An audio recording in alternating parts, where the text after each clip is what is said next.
It's time for Mac Break Weekly. We've got a great panel. Renee Ritchie in-house along with Jason Snell and, of course, Andy Ihnatko. We're going to talk about all the latest rumors, including a 12-inch retina MacBook Air.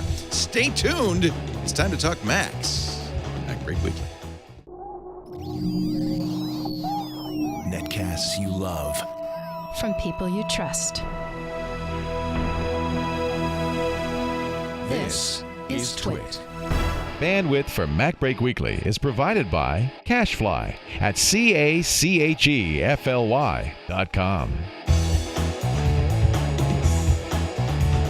This is Mac Break Weekly, episode 395, recorded March 25th, 2014. 2 plus yellow equals sandwich. Mac Break Weekly is brought to you by LegalZoom.com. Visit LegalZoom.com to save on your legal needs and gain access to a network of legal plan attorneys for guidance. LegalZoom is not a law firm, but provides self-help services at your specific direction. Visit LegalZoom.com and use the offer code MBW to receive $10 off at checkout. And by Gazelle, the fast and simple way to sell your used gadgets. Find out what your used iPhone, iPad, or other Apple product is worth at Gazelle.com. And by Audible.com. To download the free audiobook of your choice, go to audible.com/MacBreak. It's time for Mac Break Weekly, the show that covers your Macintosh world. And Mac World is on this week, so we've got a great big studio audience. Nice to have you all today. Macworld starts tomorrow. Renee Ritchie's in town from Montreal for Macworld, I presume. I came for the weather, Leo. Macworld is just a great side benefit. You know, it started raining. It got cold the minute you got here. I don't understand. This is like summer for me. This is fantastic. Is it? Okay, absolutely. You're okay? All yes. right. It's very strangely unseasonal weather. I brought Jason Snell is here. He's just down the road a bit, so... Yeah, I came all the way from 30 minutes away. Oh, no. We're thrilled to have you. It's so rainy up here. Always nice to have you in studio. And in Boston, Andy Ihnatko from the Chicago Sun-Times. Andy, do you miss coming out to Macworld Expo? They used to do it in Boston, didn't they? Yeah. I mean, ever since I was a teenager, like 1985, and so just taking like two buses and commuter rail and what to get there, and then seeing. I was at every Macworld Expo from like 1990 onward, and yeah, I miss it. It's a great scene. I have to be a little bit pickier about how I spend 4 or 5 days and flying 3,000 miles these days, but yeah, I do miss it. At some point, someone should like, yeah. I don't want to be negative about Macworld, but somebody here has to just point out that since Apple left, it has shrunk. And everybody says, but it's not about the community. It's about the it's more like it's changed. I don't want to send the message that it's no longer worth my time. It's more like usually when I commit to, like, again, 3,000 miles, it's because I'm going to get a whole bunch of news stuff that I can write lots of columns about. Right. And so now it's no longer the sort of thing where someone like me goes there to get lots of news stories. But it is the times where I went. I think the last one I went to was a year ago or 2 years ago. It's just a nice little festival for people who are interested in Macs, interested in Apple, and interested in the stuff that people who use Macs and iPhones and iPads do. Apple is in no way at Macworld. No. Not even like people walking around. Apple employees will go, but it's not official in any official capacity. I should disclaim, IDG, the company that owns my company, also owns the company that produces Macworld. We're not the same company. I don't actually have any real control other than the power of persuasion or like what they do. You're like kissing cousins. We're like cousins. Kissing, we'll see. We're hugging cousins. But, you know, and Paul Kent still puts some great show together. And his challenge, I mean, first off, the trade show business isn't very good. And second, then Apple leaves, and their challenge has been, how do we turn this into something different? And they are trying to turn it into, like Andy said, it's more of a festival, it's more of a fan event, it's more like a comic convention or a film festival or something like that. And I think they're doing a good job at turning it into that. But it's tough because it's a very different business than the business of having a bunch of software companies pay you a lot of money for space on a trade show floor. Yeah, that's actually a really good point. And you know, it isn't just Macworld, it's everything. You know, the new Media Expo this year had a keynote by a hypnotist because he was willing to pay enough money to become a gold or platinum sponsor, and then tried to sell $1,000 books. And it really, to me, it was that when you see, and I'm sure you'll see it at Macworld, the massage chairs and real estate sales and stuff, you realize it's tough to get the economics to work. Well, yeah, unless you've got if you're a high-end conference that people will spend several $100s to get access. And there is actually a high-end IT conference that happens, I think, tomorrow in advance of the show, and then there is a conference pass that's got lots of content. So that's a business that's going on. If you just wander in and look at the trade show floor, yeah, it's nothing like what it was. They're trying to make it not be about the trade show floor. Yeah, especially but it's tough. It's a double whammy as well because Apple moved to their own events. They think they're big enough now that they can run their own events. But at the same time, you have shows like CES, which have Apple and iPhones just became so popular that everybody wants a piece of it now. Yeah. So you'll go to shows that have nothing to do with Apple traditionally, and they have monstrous amounts of cases and gadgets and what have you. You also said that because as they've moved Macworld later, now this is as late as it's ever been in March, it comes up closer and closer to WWDC, and so now it is even less important from the point of view of news. And well, there was never much non-Apple news at WWDC. This is really about getting, I think, part of it is the trade show logistics. I know from talking to Paul Kent that, trade shows reserve conference space years in advance, so it's actually very hard to move the dates. And the date that they had last year that they said that they were going to do the show was like Super Bowl Sunday or something. It was a terrible day. And so they got this date, but they wanted to move away from CES because it was a big problem. The press didn't want to come. The exhibitors didn't want to come a week after CES. So now it's at least got some distance from CES, and we'll see, we'll see how this time works for them. Yeah, I've become less interested in trade shows. You get so much of this information online.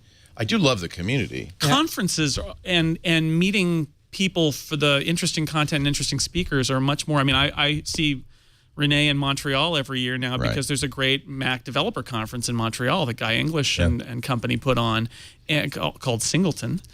With the little thing down at the bottom of the sea. Yeah. It's very, very French. And I love those conferences, and I'm going to one in Ireland in a few months. But those are not trade shows, and the economics are really different. Yeah. Yeah, there are a bunch of those developer conferences, aren't there? And I'm just like Jason. It's like most of my when I fly to speak now, it used to be mostly conferences like a Macworld. Now it's these smaller like 2-day events that are developer conferences or consultant conferences because there seems to be a good model for that because more and more keep popping up every day, and some of them are being done just exquisitely. Like the conference that I think Jason was talking about is just one of the finest conferences I've ever spoken at, and it's like they invited me back. Unfortunately, I couldn't make it this year, but now it's like next year. It's like let's put aside some time and some money to come back to Ireland because that was a really good time. And Andy Bayo does XOXO Fest in Portland. That's fantastic. One. Yeah. But these are much smaller. And oftentimes they're a labor of love, and they're not. IDG is running this to make a profit, and that's a really tough business. A lot of these things are sort of break-even propositions for their organizers. Yeah, Jason, you kind of put it on the head when you're comparing things to like Comic-Cons.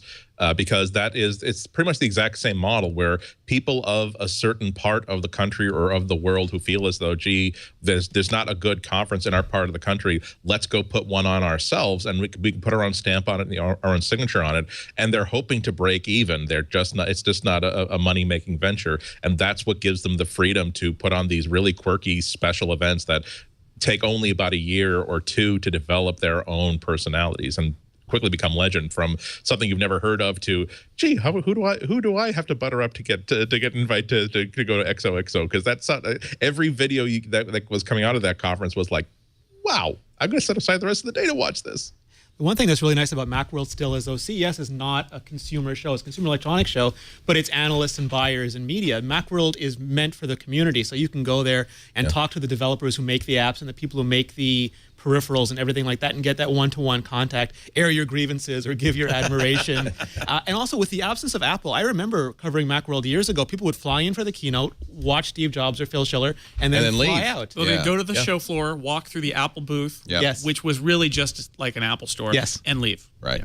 It used to be like I was somebody that all my friends knew that, oh, this person, Andy knows someone who is in Coldplay. He can totally hook you up with tickets if you need them. I'm sure that pretty much everyone on this panel would be starting getting those emails like 3 weeks in advance saying, is there any way that I can get an invite into the keynote for Macworld? Do you know anybody? Can you get any pull?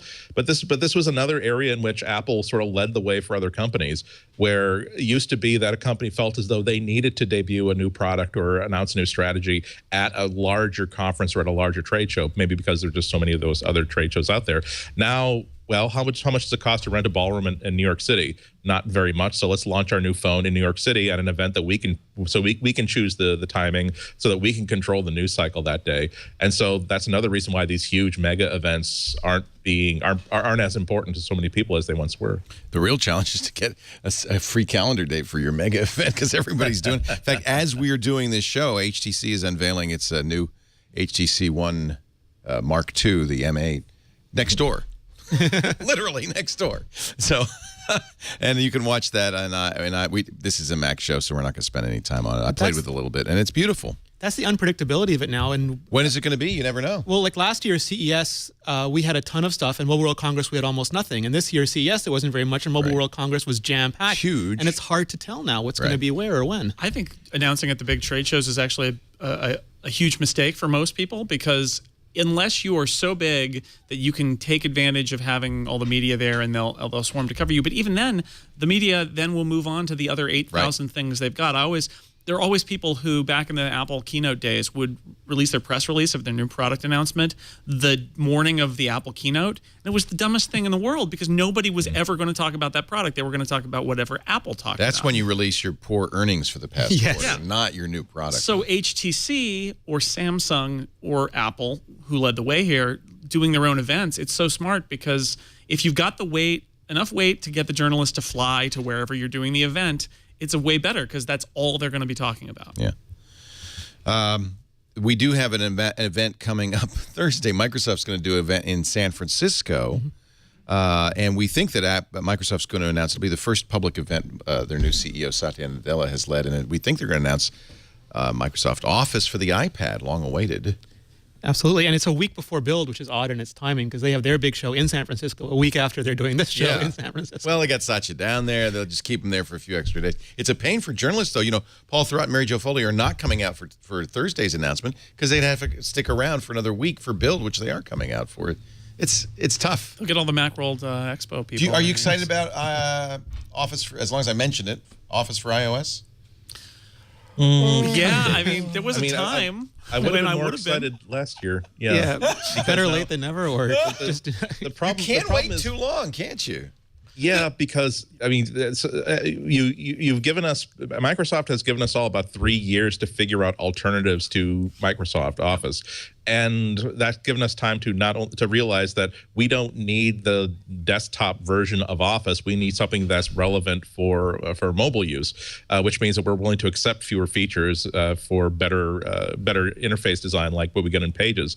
But the other side of it is that you have to realize that the Office user isn't someone who particularly cares about a better interface. All they care about is that, can I get the work that I'm supposed to be getting done on this device instead of this other device? So on that basis, if it integrates with the world that they have to work with inside the Office, where they don't have to care about anything, they don't have to sync anything, they don't have to install anything, they don't have to update anything, just miraculously this nice slim device will do everything they have to do in Word, Excel, and PowerPoint and Outlook, then that's just automatically a win for them. So it's not necessarily the same market for Office users as it is for a Pages user or even a Google Docs user. Yeah. And it's so tough for Microsoft. For example, they licensed Exchange to Apple and Google, and that was great for the Exchange team, but it really hurt Windows Mobile and then Windows Phone. And Office, you're thinking, is that the crown jewel that'll help promote Surface sales, or is that something they want to get on the iPad so that Office sales blow up? I'm increasingly of the opinion they just didn't have it in time, and they weren't ready, and they shipped it as soon as they can.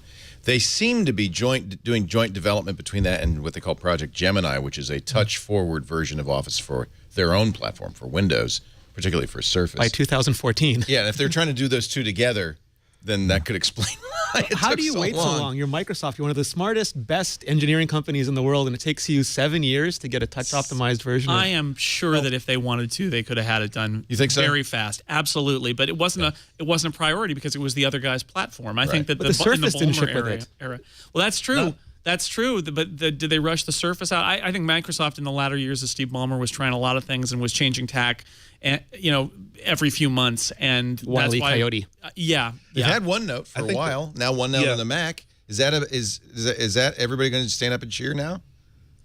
OneNote is a good example, though. I mean, I think that what I would have said a minute ago is that the Microsoft that was structured 10 years ago would have definitely rushed out an iOS version of Office immediately, because they were like 12 different fiefdoms that could that were each competing with each other for Microsoft's attention and resources.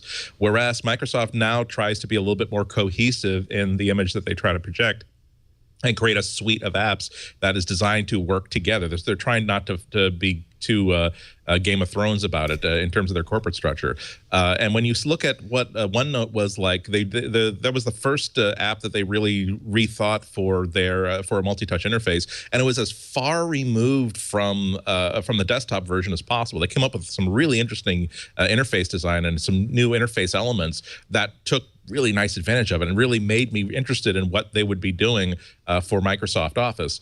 But as we said, maybe it's irrelevant at this point. I mean, we're expecting something that is so good at this point that will make us, again, have to link right back to the tools that we're using on the desktop and not even care about alternatives that now have 3 years worth of integrity on iOS. And I'm not sure if that's a doable thing at this point. Now, replace the words Microsoft Office for the iPad with the iWatch. Is as an analyst says, time ticking for Apple to announce an iWatch? Time is always ticking. Trip Chowdhury of Global Equities Research says Apple has 60 days left to either come up with something or they will disappear. I love John Gruber's take on this. John quotes the Katie Thompson article on CNBC. It says, Chowdhury says, it will take years for Apple's $130 billion in cash to vanish, but it will become an irrelevant company, ...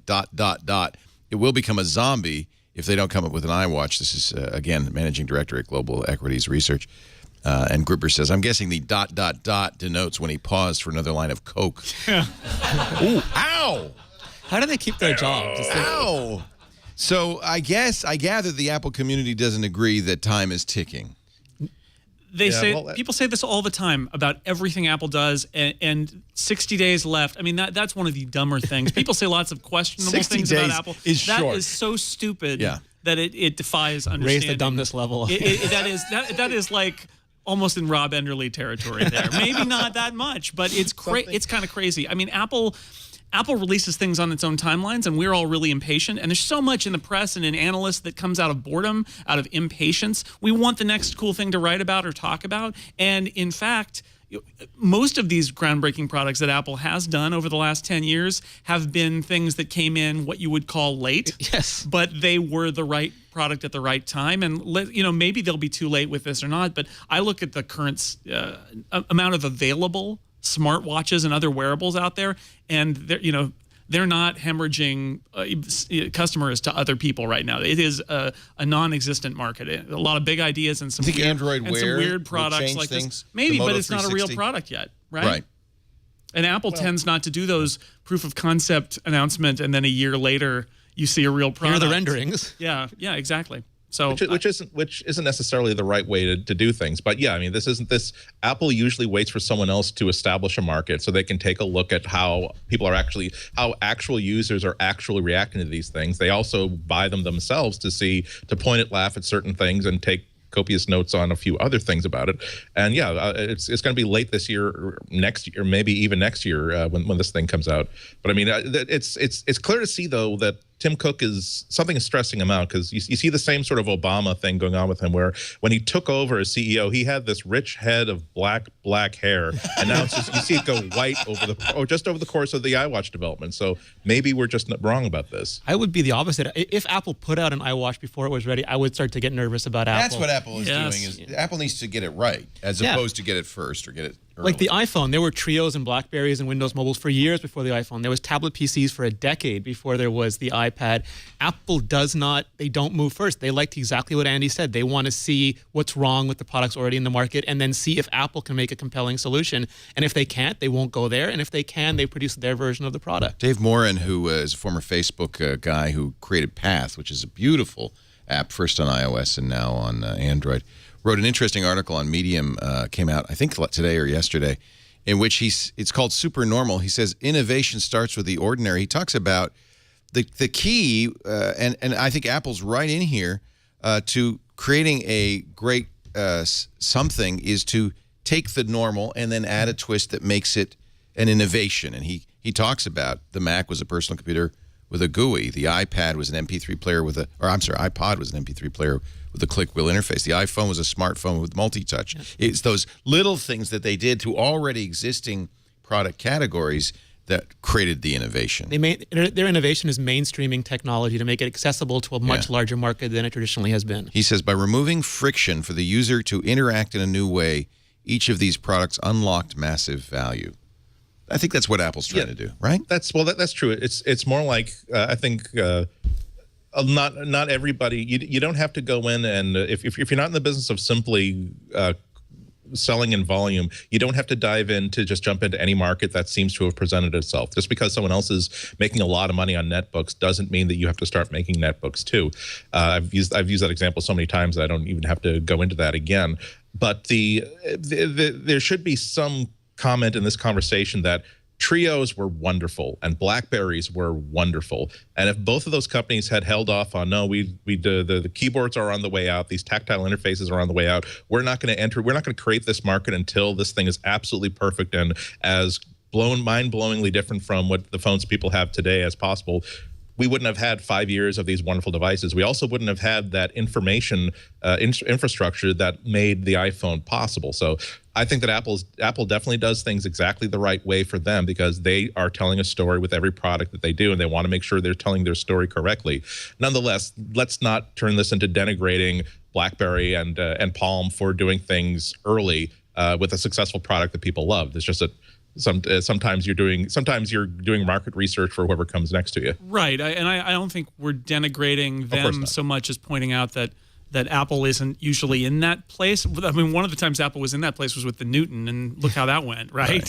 Right. And I love my Pebble, but my Pebble feels to me very much like my Trio or my Palm 3 did back in the day, which is, well, this is really cool that this can even work, but this is not how it's going to be. It's the early adopter phase. It's a Tesla-like device where the people who are buying Tesla cars are people who are optimized to like that kind of car, and are open to different and new things. They're willing to accept that they have a 230 or 240 mile range instead of 400 mile range. The people who are actual legitimate Pebble owners right now are people for whom they've always imagined that a smartwatch on your wrist is exactly the way to do things. They're willing to suffer a little bit if it's not quite perfectly done, if the charging time isn't what they'd like it to be, if it's not as slim as what they'd like it to be, and if the tools aren't what they'd like it to be, because this is something they've been wanting for a long time. I think that things like Google Glass is also a Tesla-like product. I think that Google Wear is also a very Tesla-like product where Apple doesn't want to build a Tesla. They want to build a Toyota. I don't even think Google Glass is that far along yet. I think Google Glass is in its own way off. It's proof of concept more than anything else. And I think it's not proven. I mean the sense that unless you're a journalist, you're not buying $1,500 Google Glass unless this is something that I've always felt as though this is the way to go. And this is something that, even if it's a little bit painful, the alternative is nothing like this. So I'm going to go with this. Yeah, that's what. And as long as we're debunking false stories, Eddie Q never threw a pen. I mean, Steve Jobs never threw a pen at Eddie Q. It was an extended keyboard. Get your story right. Yeah. Did he throw Eddie Q at a pen, or did he throw a pen at Eddie Q? I'm not sure. I've heard through the grapevine that Phil Schiller has never owned a Lamborghini either. Oh, really? Yeah. So he was a Porsche man. Apparently, a lot of the anecdotes in haunted empires are mistaken. I don't know. At least they're denied. Eddie Q denied it in an email. Benjamin Mayo of 9 to 5 Mac sent him a note saying, "I'm slightly obsessed with the anecdote about Jobs throwing a pen in your face. Is the story true?" Eddie Q said, "No, it's not." Rivaling Jim Dalrymple for terseness. He could have just said nope. Nope. Come on. Nope would have been great. Nope would have been kind of wheels within wheels. I would deny it too if Steve Jobs threw a pen at me. Doesn't mean he didn't. Why would you deny it? Steve Jobs is famously grumpy. He's dead. It's a mark of honor. I mean, no revenge. Yes, the famous Steve Jobs threw a pen at me once. Yeah, all right. He survived. Maybe. Okay, good. I just don't know. Yeah. All right. In his first days as CEO, Cook took two immediate actions. First, he promoted Eddie Q. Q had started out as an intern in one version of a story that he told everyone. He was plucked out of the IT department by Jobs during a meeting in which he had dared to write an opinion about the topic at hand, or voice an opinion about the topic at hand. When Jobs looked at him and told him to shut up, an undeterred Q spoke up again, causing Jobs to throw a pen at his forehead. Q, who by then figured he had nothing to lose, braced himself and offered his opinion for the third time. Jobs hired him. And now, in the book, Heart of Empires, she says Q repeated this story to everyone. Isn't that how George Steinbrenner hired Costanza on Seinfeld? You're hired. You're hired. I threw a pen at you. You didn't blink. You're hired. You know, my favorite spunk and what with my favorite bit of silliness in Haunted Empire, which is Renee and I both reviewed. It's just not a very good book, and there are a lot of people who are like, "You like Apple, that's why you don't like the book." It's like, you know what?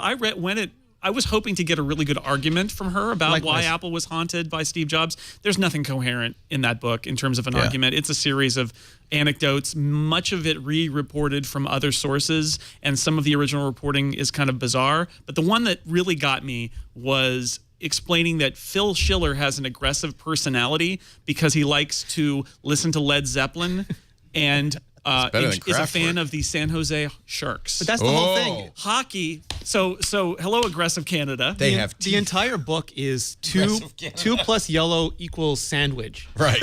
And I'm willing to believe that's possible, but you got to show me the math. Yeah, show me the math. Show your work. Yeah, it's just not. There is a good argument to be made. I might or might not agree with it, but there's a good argument to be made about Apple losing its way. But first, you need to establish: is Apple losing its way because they're not following Jobs, or because they're following him too slavishly? Neither argument is made in the book. Or actually, both arguments are made in the book, even though they're contradictory to each other.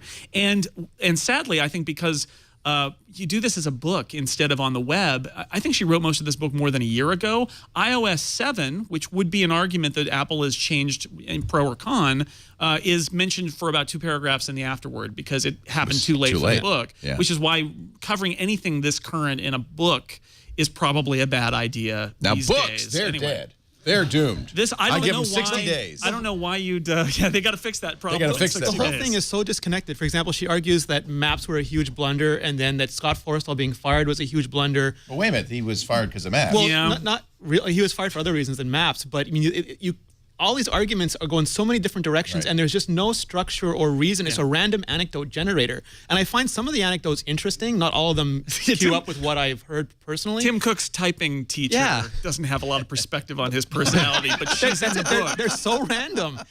There's no book. Tim was always a very aggressive typer. Well, clearly somebody, either Yukari Kane or one of her researchers went through the microfilm of his hometown newspaper, and they really wanted to show their work. So it's like Tim accepted this award when he was in high school for a speech he gave. It makes me sad because she was a well-known Apple beat reporter. I believe she had the liver transplant story from Steve Jobs. Yukari Watani Kane. And I was expecting greatness from, not greatness, but I was expecting a really good book from this, and it turned out to be 2 pieces of cardboard with some paper in between. In the afterword, she says she'd never written a story longer than 3,000 words before. And I think it shows. I think she's a good reporter. There's some good original reporting about Chinese factory workers in here that reads almost there. You take 2 or 3 chapters and it's a feature story. Yeah. And I think that's what happened here is she has Apple knowledge, made a book proposal. This was the way to sell the book, and then had to try and make a book fit the concept and the title, which is a great title. And it's just kind of it's too bad. I was ready to be like challenged by this book, and it's just kind of a mess. But wouldn't you, if you were the editor or publisher, wouldn't you kind of give it back and say, can you make this a little more, make it a coherent or do they just argument? care about, like, it'll sell either way, so they who know cares? it's going to sell. In fact, we're probably selling more copies even as we speak. I put no link in my review. I don't know. I feel I like didn't want to put a link. I've heard that you shouldn't talk about it because it's a bad book. I feel like the reviews of this have been so specifically bad in saying it's not very well executed that I don't think it's going to sell as well as it would have if it had been controversial for like making these cogent arguments. Instead, it's just sort of a scattershot. Yeah. We're basically saying this is the Fred Phelps of Apple books. Don't give it any more attention. Just let it be anonymous and slink off into the obscurity it deserves. And they didn't sell at least one copy because of you guys, because I didn't buy one. So that was one. And I love your picture. Yeah. You know, the only thing I'm sad about you being here, Renee, I wanted to see your Lego on your new set that you built. What was it? A haunted house? Oh no, it's Lego Batman Arkham Asylum. Arkham Asylum. I wanted interesting things in the background. I like Lego. I like Batman, so I Are you figured gonna leave Kane's book in the background there? Well, I have the Steve Jobs stuff thing and the Steve Jobs the figure on one ICEO. side. We have one of those. But we And don't I have the I bobblehead. have the Lego on the my god. I have godkids. One is 5 and one is 8, and they love the stuff. And it was an excuse to get them a ton of different sets as well. But Uncle Renee keeps the building. I got duplicates so that they don't. So now they say this is on my side. I'm like, yeah, you can play with that. That's fine. We've actually We've actually hired a full-time Lego builder here at the Brick House. Yeah, Jeff Needles. When does Jeff start? He's going to be June 1st. He's going to be a full-time Lego builder in residence. So you're a Lego brick house now. Yeah, the Lego Lego brick. Now that that's not patented, we can say that. We're going to take. He majored in it, says Glenn Rubenstein. We're going to take a break. Come back with more Renee Ritchie, Jason Snell. Great to have you both in house. Andy Yanako. More about Mac. In fact, we're going to say goodbye to 2 Mac institutions, Apple institutions, in our next segment. But first, a word from LegalZoom.com. I want to tell you, LegalZoom is not a law firm. They say, you got to tell people that. It's not. It's better than a law firm. They provide self-help services at your specific direction. This is National Start Your Business Month, and what a great time to start a business. LegalZoom makes it easy. You do not look when we did our LLC for Twit. It was me back in 2005. I wasn't going to be able to hire a white shoe attorney or a law firm to do this. I went online, filled out the forms, got the LLC. Boom, $99 plus filing fees. That's it. Boom. It's important to do that. I trademarked the Twit logo. I trademarked the Twit name. That's $169 plus filing fees. You can also do a Chapter S or C corporation. And, of course, a lot of personal documents, too, last wills, trusts, things like that. You might say, well, I don't, okay. But what, here's a question. I had this question, too. LLC or Chapter S or Chapter C, they have the legal plan attorneys that can give you legal advice. They'll connect you with the right attorney for a pre-negotiated flat rate, very affordable, and so you can get the advice you need for your state, which is important. Read their profiles and unedited reviews from LegalZoom customers. That'll give you a good idea of what those legal plan attorneys can do. So, absolutely, you could fill out the form. And I did. I just decided, I'm going to do an LLC in Delaware. I think I asked Kevin Rose instead of an attorney. It was all right. It worked. And by the way, we've never revised those papers. We're still using those documents. Here we are 8 years later, and they work. Start your own business. LegalZoom wants to help you start your own corporation or LLC, file your DBA, get up and running quickly and easily and affordably. Find out why more than 1 million entrepreneurs, including me, use LegalZoom to start down the path of successful business ownership. And this month, to celebrate National Start Your Business Month, they've got a special deal, a free 3-month trial of the all-new QuickBooks, making it so much easier to run your new business. That's a $119 value free when you enter MBW in the referral box at checkout. You'll also get $10 off your LegalZoom service. That's LegalZoom.com, discount code MBW. LegalZoom is not a law firm. They provide self-help services and can connect you with the right attorney. And they're great. LegalZoom.com. Use the offer code MBW. Hey, Leo, is LegalZoom a law firm? They're not a law firm. I'm glad you asked. Okay. But they can help you do some of your paperwork. I wanted to know that. Thank you. A lot of law stuff is not, you don't need a guy. You don't need a guy to $350 an hour. How much an hour are attorneys? They're like $450 an hour. It's like audio equipment. The price just goes up. Unbelievable. But that's how you know you're getting a good attorney, because they cost more, right? Sure. Yeah. Totally. Yeah. I get attorneys by price. How much are you? Oh, $350. Oh, no, you're not good enough for me. I put the pictures in the chat for you, Leo. Leo, that sounds like the sort of thing you don't want to say on mic. I just screwed myself. By how much they cost. I just screwed myself. I'm on the dealer lot and one costs $10,000 more. That's the one I'm buying. So we can't go to Renee Ritchie's studio, but next time you're on camera, next week, we'll get to see this Arkham Asylum. Wow. It loses some of the eerie spookiness when it's made out of plastic bricks. You'd think so, but actually when it's lit properly, it is even spookier. It is the uncanny valley. What is this guy? The half... Two-Face. Two-Face. Oh, sorry. I'm not up on the Batman canon. Said everybody at the same time. You guys must read some comic books. I believe that's the Harvey Dent version of the Two-Face character. Okay, I'm Revised clearly outmanned here. We're out-nerded. Julio Ojeda Zapata, writing in the Minneapolis Twin Cities Pioneer Press. Sad to say, the end of the very first Apple dealer after 35 years. First Tech is shuttering its doors. Started in the early 70s. I mean, late 70s, I should say, when Apple first started selling Apple IIs. So it started as Team Electronics, became First Tech. And, you know, I've seen this happen. You probably remember Tom Santos and Mac Adam down on Harrison Street in San Francisco. And I remember him going out of business some years ago. He said, I can't compete with Apple. They've got their own stores now. Yeah. They get the products, much better allocations than we can ever get.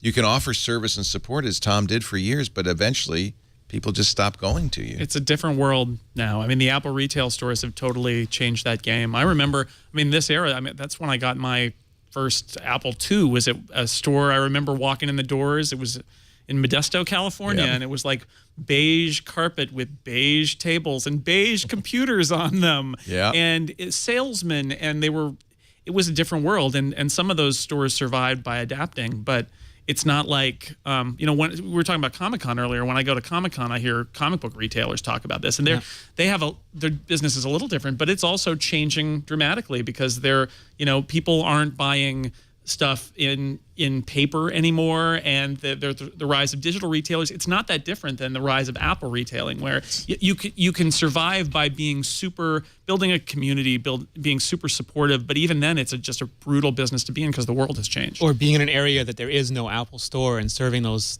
remoter areas. But look at a normal Apple store now. They have machines that are in the back that they just go and use to replace screens on iPhones. Yeah, you can't get those machines. Yeah. Here's a video from when the Macintosh came out that features that store, the first tech store in Minneapolis.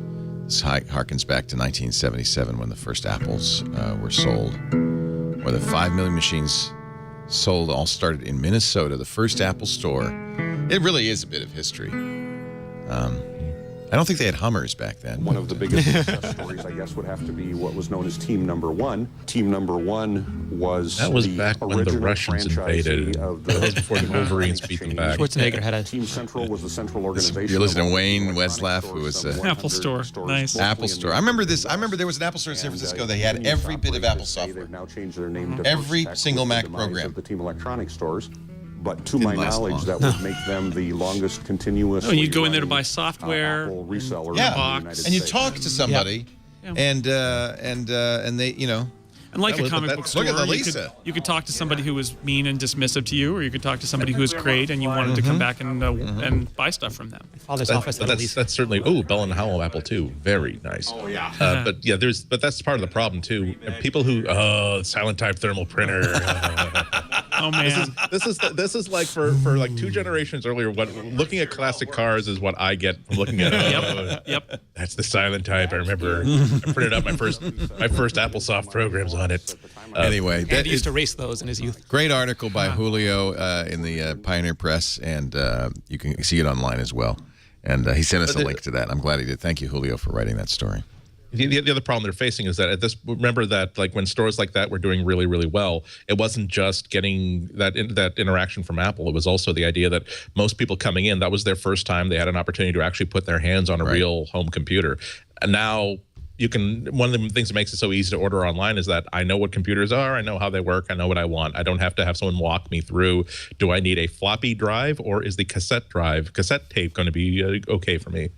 And another late lamented website, MacFixit.com, which is owned by CNET at this point, and CNET silently shut it down. An article from Ted Landau, who was the creator of MacFixit way back, hard to believe, in 1996. It was a site I used all the time, a place to go to see what people were doing about bugs, whether this was a known bug. Yeah. He managed the site for 4 years, he said, sold it to Tech Tracker, which did the same thing for all computers. In 2000, he was editor to 2002. I guess the last man standing, Topher Kessler, who has been the primary contributor to MacFixit under CNET, has started a new site, Mac Issues. So same idea. We'll send people to MacIssues.com. But it's, I loved MacFixit. I used it all the time. And it was the place I'd go. Somebody would call me on the radio show and say, hey, have you heard about this? And I said, let me check. Let's see. This is... I know this is kind of inside baseball, but CNET bought Tech Tracker because they wanted the version tracker. We think Mac users think about version tracker, but they wanted especially the Tech Tracker software database for download.com. And they wanted to integrate that data. They eliminated a competitor, but they also integrated all that updates data into their database, which was like strategic for them. The version tracker stuff, less so. And then there was MacFixit, which wasn't like the other two things. And so they inherited it, and it kind of kept going. But I think this was inevitable because that purchase was never meant to be about Mac Fix-It. And CNET's history with Apple-based information is not very strong. Well, and I got to tell you, frankly, you guys don't run into this probably, but Windows users do all the time. Download.com, their download site, is notorious now for layering adware upon adware upon your downloads, because what you get is, instead of the original file, you get an original file wrapped in a downloader, which installs a lot of crap that is so close to malware, it's hair's breadth distance. Some of my very first Mac software reviews are, I think, in that database somewhere. Really? Only because I worked at Ziff Davis. Right. The Ziff Davis software library went to ZDNet, which got bought by CNET. And I'm sure my 5-mouse review of Drag Thing from 1995 is still there Still somewhere. there. Anybody wants to... We're like blues musicians that, like, we're given $50 and a bottle of Ripple to record 8 songs, and now it's owned by 8 companies. Michael Jackson owns it now. I don't know how that happened. There will be, however, a new Apple store in Istanbul. Simultaneously with shutting down Twitter, Turkey is now getting its own Apple store. I love the way they're building this under wraps. You literally, they've got it all hidden. It's part of the magic, Leo. The magic of the Apple store. Tim Cook, I think, is going to go there for the opening, but maybe now what's been going on in Istanbul, it might be inappropriate. April 4th will be the opening. Be interesting to watch. Istanbul is an amazingly beautiful city with wonderful people, and it is a little scary to see what's happening there right now.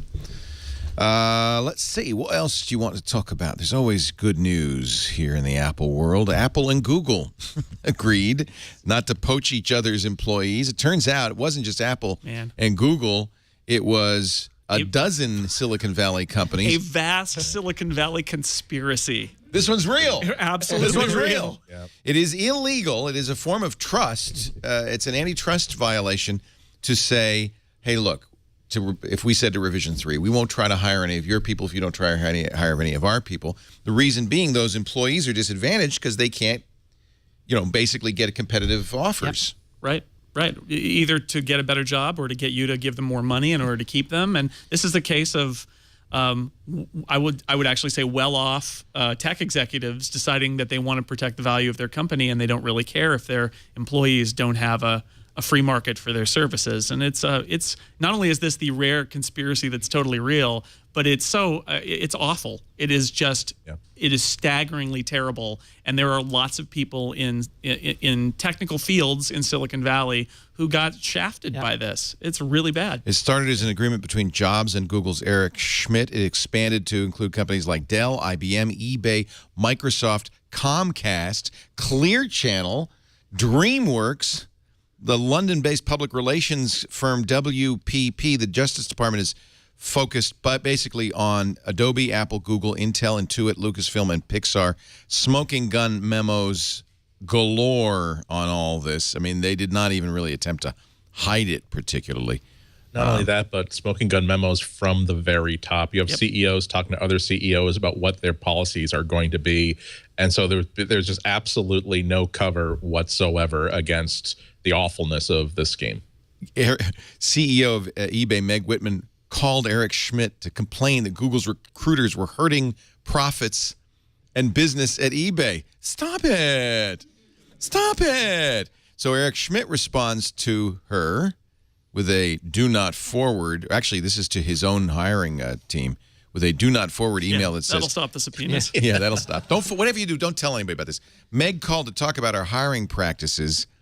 This was a rough call from a good friend. We need to get this fixed. Fire the recruiter immediately. Ouch. For cause. And imagine you're a developer who's got an okay job, or maybe it's a bad job, and somebody at Apple discovers that you are really talented. They see something you did, or they have beer with you, or you're a friend of a friend, and like, oh, we need somebody with your skills, and it's a much better job, and you never are allowed to have it. Horrible. It's just ridiculous. Do you think that it's possible these people did not know how wrong and illegal this was? Well, I mean, Steve Jobs is a guy, we can say lots of good things about him, but he's also the guy who refused to drive with a license plate and just kept getting a new car every, six months. So I think it's fair to say that Steve Jobs Rules maybe don't didn't apply really to me. care about some of these rules because he thought that he was protecting his company and didn't really care that this was, a secret cabal that was preventing the freedom of the workers in the hell valley. with my engineers. He would definitely have taken this personally and saying, I'm defending my company against people who would attack it by taking away my key personnel. My cause is holy and righteous, and I will prosecute it until the last drop of my blood.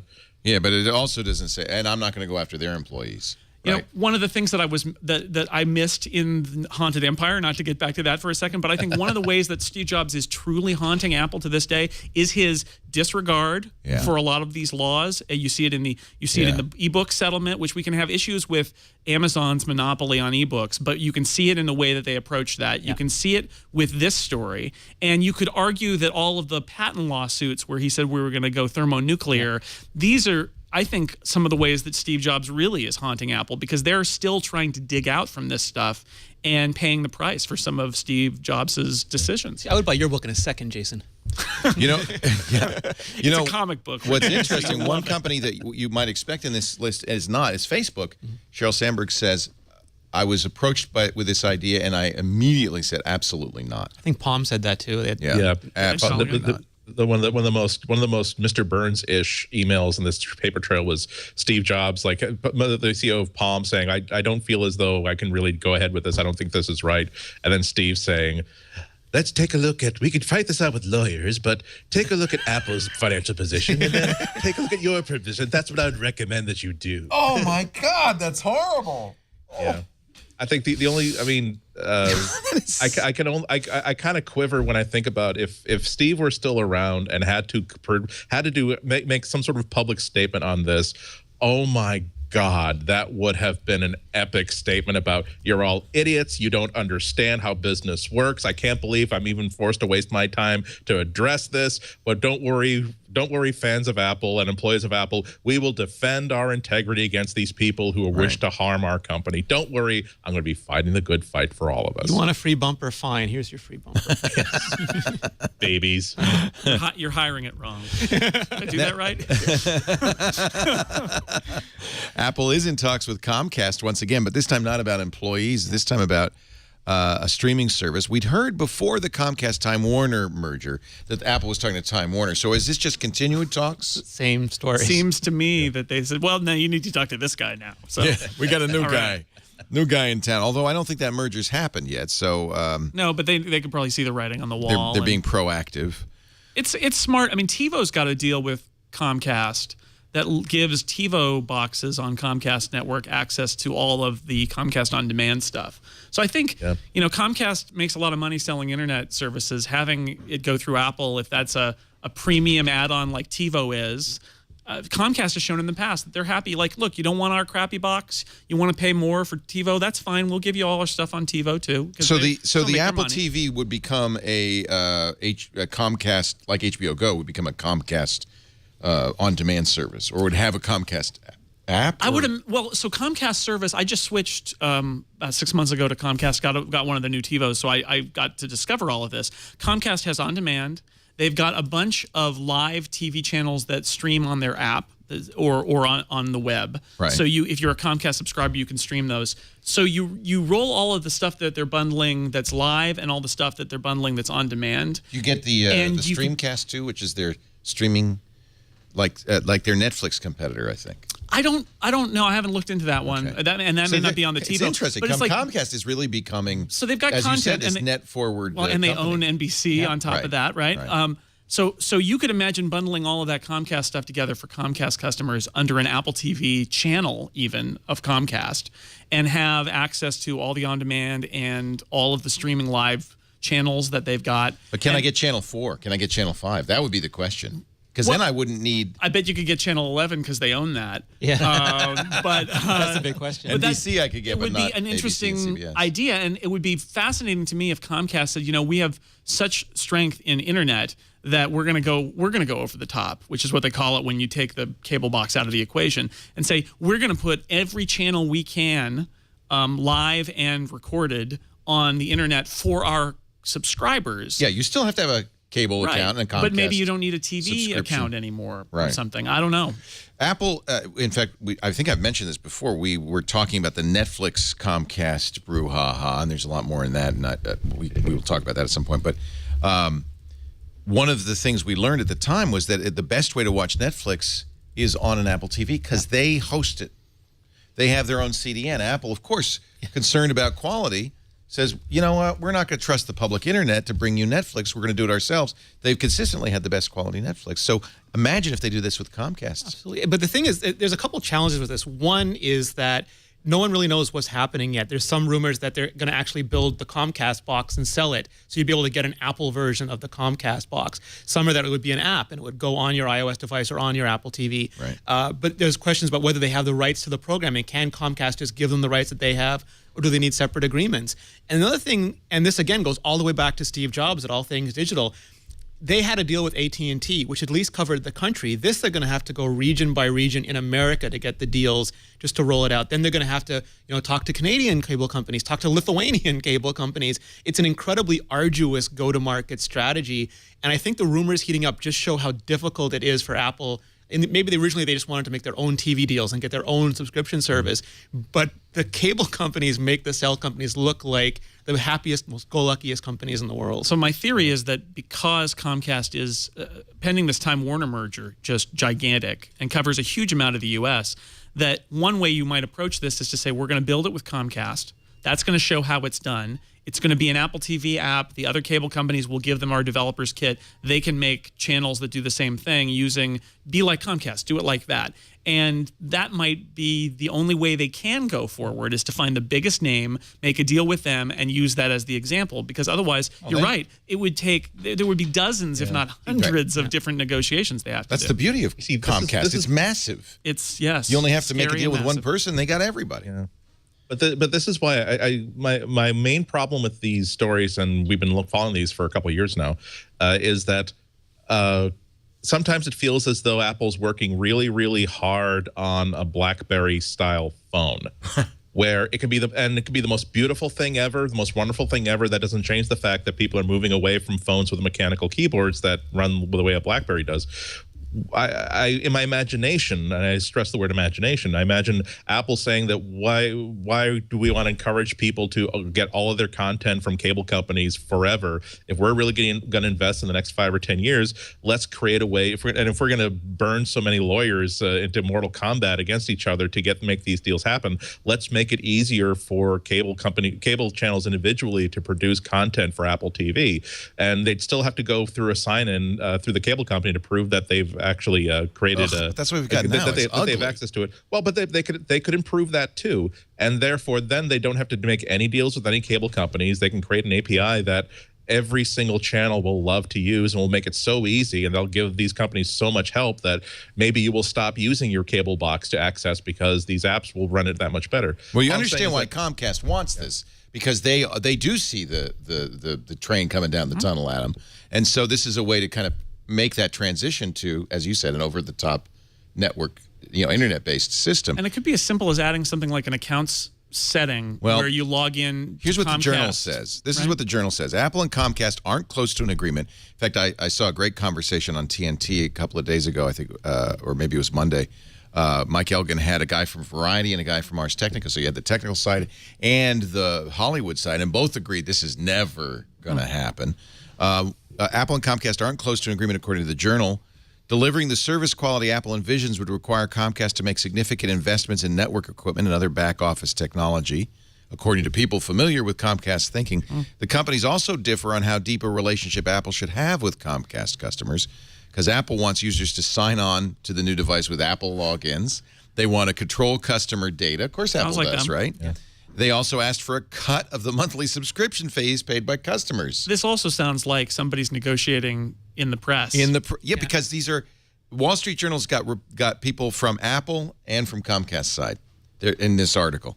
Comcast says unnamed sources wants to retain significant control over the relationship with customers and the data. Of course, they both do.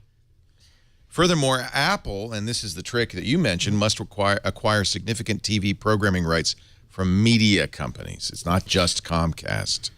And Comcast would want to ensure the price Apple has to pay to acquire those rights wouldn't cause the service to be priced higher than traditional pay TV. It's got to be less It's or a the same. bag of hurts. Yeah, that's why I think the most likely thing that'll happen is an agreement where you'll have to be a TV customer of Comcast. You can't cut your TV. That's exactly And then right. it'll be like HBO Go or something like that, where you'll have access to the on-demand and the streaming channels, but it won't be a cord-cutting kind of thing because that's going to be that much more complicated. Now, if they do that and they have an SDK for games, it could maybe be interesting enough that people will be willing to swallow the login stuff.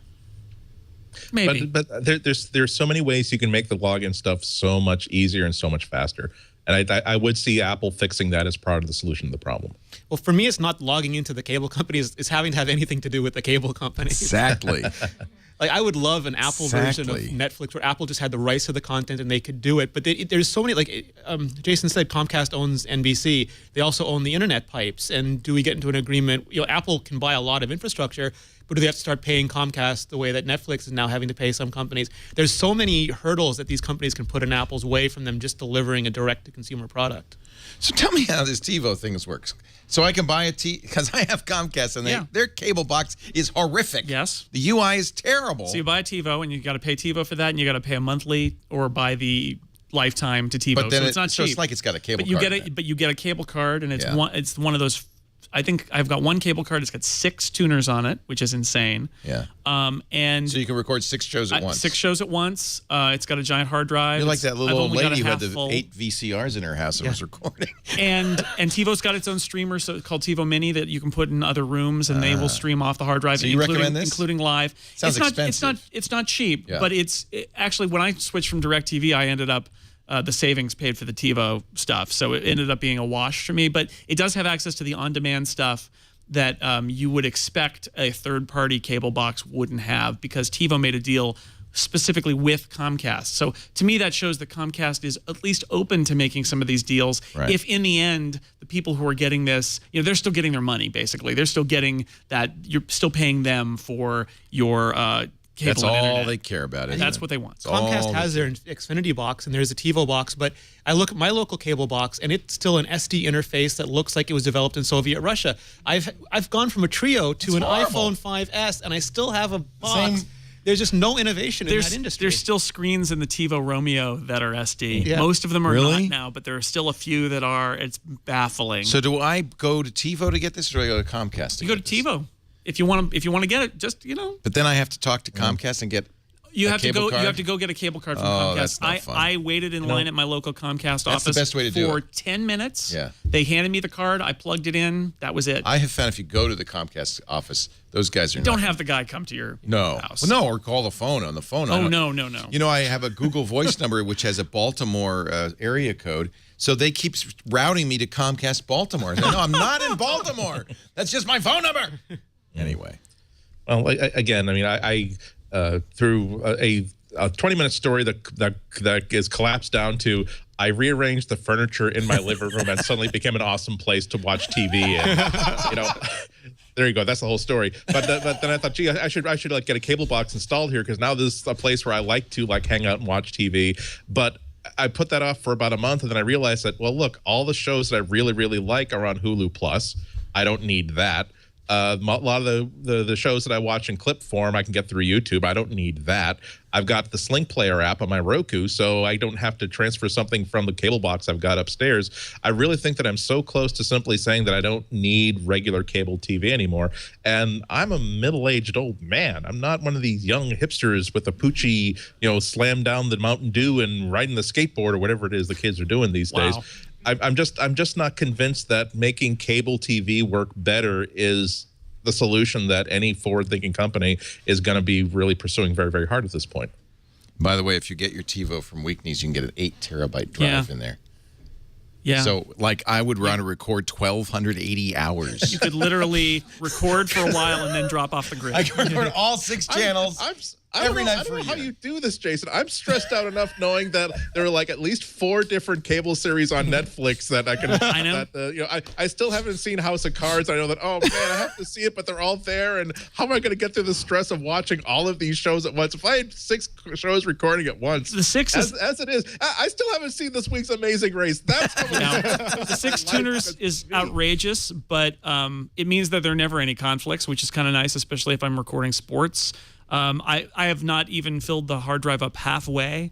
Another, not to plug TiVo here, but their Netflix app on the TiVo is actually pretty good now too. That's so actually key. that's how we watch Netflix now, Yeah. is also from the TiVo. Oh, not your Apple the TV. Roku version of the Netflix app kicks Apple TV's butt. It's like it's so far behind at this point. It's Would you kinda stick weird. around after the show and help me buy a TiVo? Sure. Okay, thank you. And anybody wants to continue to watch, we'll do a special. Helping Leo buy TiVo. Helping Leo buy- special. Click the buy button. I mean, It's that easy. Did you get it on Amazon or? I think go to I got TiVo.com? it straight from TiVo, but they're I'm also just on glad they're Amazon. still around. I thought they were going to be. Yeah. I thought they were dead. Really did. Thought that there was no. They got a lot of patents, and now they're making deals with cable companies. Good. That's so key. yeah. That's key. Anything not to use that crap box. And they never had good luck in Canada because they just we have no cable cards. We have very limited access for them, so it's still No, hard. they're moving to the cloud now. Their idea is they're going to be able to run their software on the cable companies' systems, and so you'll be able to just like do all the. It's like an internet DVR over cable companies. So they're finding ways to stay in business. for them. Yeah, Because they always box did is have great. They always did have a better UI than anybody else. Yeah. Okay, this is Twit Special number 173. Leo buys a TiVo. Coming up next.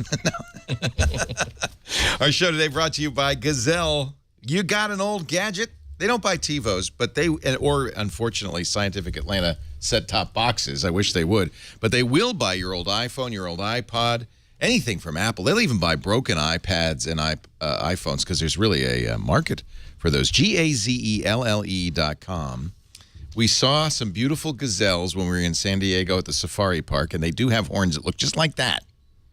Were those Thompson's gazelles? I can't remember. I think they were. Gorgeous. A gazelle is not only a beast that runs fast across the African plain, but a place to go with your old iPhone. They will buy old BlackBerries. You got an HTC One, you want the new one? Sell it there. An LG, a Motorola, Nokia, or Samsung phone? Sell it to Gazelle. Now, here's how it works. You've got 30 days on that quote. So maybe you got an iPad 3 and you want to get the new Apple iPad 4, which they're now offering. Let's get an offer on my $165 for my decent condition 3rd generation iPad. Now, here's the beauty part. I don't have to sell it today. I have 30 days to take advantage of that. That offer cannot change, even though it's a fairly safe bet that anything you price on here is going to be worth less in 30 days.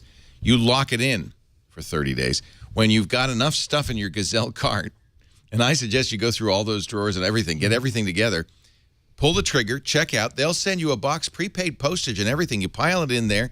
If you forget to wipe your data, don't worry. Gazelle will do that for you, of course. And then they'll send you a check or a PayPal credit, or if you buy a lot of stuff on Amazon, and who doesn't, you can get extra 5% with the Amazon gift card. Gazelle.com. Go there now. Get an offer for your iPhone, your iPad, or any one of your old junky products. Gazelle is incredible. They've paid more than $100 million now to 700,000 customers. It's free shipping. It's fast processing. It is the way to sell your gadgets. Who's got, I mean, this is the way to do it. Who's got an old gadget? I bet you do. Gazelle.com. Try it today. You're gonna love it. Renee Ritchie's here from iMore.com, a Mobile Nation site. The editorial director at IDG, Jason Snell. He is editorial director for both Macworld and PC World. Go figure. And Greenbot, which is our new Android site. So crazy. Greenbot? Greenbot, yeah. Actually, you know what's nice is all of you are kind of agnostic nowadays. And TechHive, which is great. And TechHive, which is love sort of everything, TechHive. yeah. Greenbot. Oh, I get it, because an Android is a little green bot. Yeah. Took me a while. You've already got a hands-on with the new HTC One there. Nice. I love those names, like, iPad. You've got to put something in the bracket so that people can tell it apart from the last one. This drives me crazy. Yeah. It's just nuts. We have to say 4th generation iPad. Yes. because they decided not to make a distinction. We have to say it. I kind of like that better than having it be iPad A0139, right? Just say the year or the generation and let it go. We got my mom one of the new iPads for her birthday, and she just kept searching new iPad case, and it was just like it was the most irrelevant results possible. Right.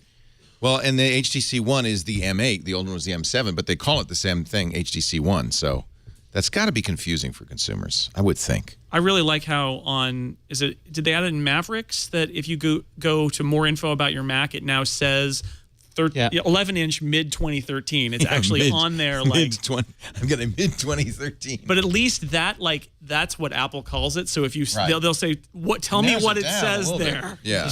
one of our writers, Derek Kessler, he went through a thought experiment of actually going to a store and trying to buy one. You're going, I want the new one. Which one? The new one, HTC One. I don't know, the new one, the new Samsung. No, the new one. My friend said, get the new one. The new one. One. Yeah, it's like I come to the store. I want a phone. Yep. Who's on first? Phone. Yep. What do I say? Get the new phone. Get the new one. That's the one I want. What do you mean? He just said the new one. I have to say, it's a little depressing though, when you have the brand new Mac Pro and they call it the late 2013 Mac Pro. It already is out of date. It's already last year's Mac Pro. Buy a new one, Leo. If they had one. There's a gold one coming, Leo. It's not. It's champagne. It's not C-3PO gold. Apple and Google agree with Microsoft and Yahoo that it's okay to read your users' emails. Actually, the Microsoft story is not a particularly scary story, although I think people interpret it that way, probably because of all the Microsoft Scroogled ads in which they assert that Google's reading your email, and then they read the email of an employee who is stealing company secrets. And it scares everybody to death. But if you look at the terms of service in all of these online services, iCloud, Gmail, Yahoo Mail, and of course Microsoft's Outlook, it says, under certain circumstances, we can read your mail. Right. The question is, I think people always understood that might be like a subpoena or something. But in Microsoft's case, there was a writer who received Microsoft intellectual property. It's absolutely true. And they're like, oh, that's one of our sites. Let's read his mail. Yeah, Hotmail at the time. Yeah. Well, the foolish thing is that they were using MSN Messenger, Hotmail, and SkyDrive to share all this stuff stolen from Microsoft. Yeah, clearly, iMessage should have been used. Yeah. Yes. Then you'd have to get a subpoena. Yeah. Microsoft says, and I think this is good, that from now on they will have a process that will duplicate the subpoena process. It's like a quasi-legal They'll have a review by a former judge, general counsel, who will review this and see if it steps up to the level that you would have to submit to get an actual subpoena before they do that. And what I'd like to do is hear Yahoo, Apple, and Google say the same thing. Now, Apple, for some reason, you trust Apple, right? They seem to be really working hard to protect privacy. Also, the fallout from this kind of stuff. Like you got to imagine that Microsoft didn't think about the fallout, but now everyone's going to think about the fallout of this kind of activity. Well, this happened, and we were talking about this yesterday, or maybe it was on Twitter, but this happened before the Snowden revelations, this Microsoft thing.